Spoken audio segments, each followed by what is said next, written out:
Hi there, I'm Chris Berman. We got a lot of games to cover, so let's get to it.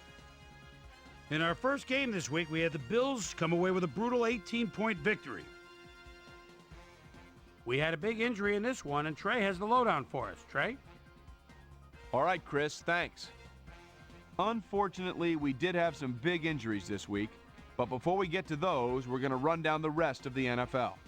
Joe Andruzzi might be the biggest loss on this list. X-rays after the game revealed it is indeed a broken leg, so he'll likely be out for the rest of the regular season. There's a chance, however, they'll get him back for the playoffs.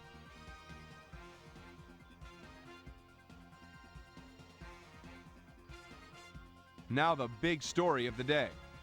Takeo Spikes is going to be watching from the sidelines for a while, as his injury will deal a major blow to this team. So that'll do it for now. Boomer, back to you. Charles Tillman stepped it up this week and gave his team some added firepower for the win. Roy Williams pulled down 100-plus receiving yards and helped his Lions beat the Cowboys. We had an interesting free agency pickup of note here. Trey's got the lowdown for us. Trey? Kevin Falk is going to find himself with a new club, and he'll be in a new tax bracket, too.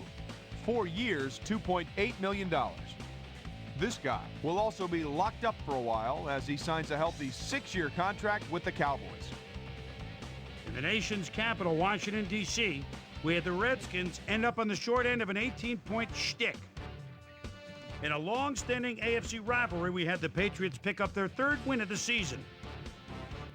Jaguars, Texans. Aaron Glenn is almost like a center fielder back there. Picks it off at his own 30-yard line. Look at the wheels in the midfield stripe. He's thinking more than just a pick. He's thinking touchdown. What a turnaround, 70 yards. The Texans win this one by the final score of 28-14. Down in Nashville, we had the Titans end up on the right side of an 11-point game. The Panthers defense held their opponents to under 100 rushing yards in their win at Seattle Stadium. Ravens won on the road and will now head home to meet the Browns. Travis Minor had a stellar game, but all said and done, his performance wasn't enough to lift his team to a victory. Larry Johnson had over 50 yards receiving and helped his Chiefs beat the Colts. Giants, Vikings.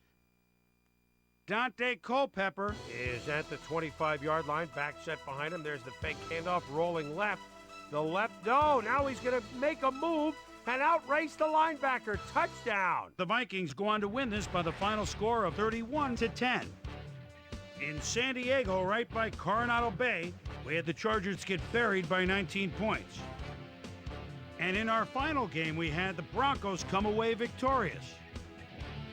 So let's change things up a bit and turn to a guy that's had his eye on the college game, and that's our own Mel Kiper Jr. He joins us now. Mel, your work never ends, I know. Believe me, I know better than anybody else. But it's never too early to start thinking about next year's draft, is it? Yeah, no doubt about it. And now that most teams have 7, 8, 9 games under the belt, we're starting to get a pretty good sense for which guys are going to be blue chippers come draft day. Henderson is someone I think of right away when I think of the best prospects in college football. 5'11", 183, out of Georgia Tech. And this is a guy that's shown absolutely blazing speed in his ball games this fall. His closing speed combined with his quick feet and hands has scouts salivating over his potential. Salazar is another guy that's starting to make some noise with a terrific senior season. He was a virtual unknown coming into this year, but people are starting to project him to have a solid NFL career. I'm starting to jump on the bandwagon as well. So that'll do it for now, but you can guarantee that the big board is going to see a lot of risers and fallers between now and April. So that'll just about do it. But before we go, I'm going to toss out a few game balls to my prime-time players. Each and every one of these men had a week to remember. But that'll do it, sports fans. I'm Chris Berman, and thanks so much for joining us here in the Bristol studios. We'll see you next week right here on ESPN, the worldwide leader in sports.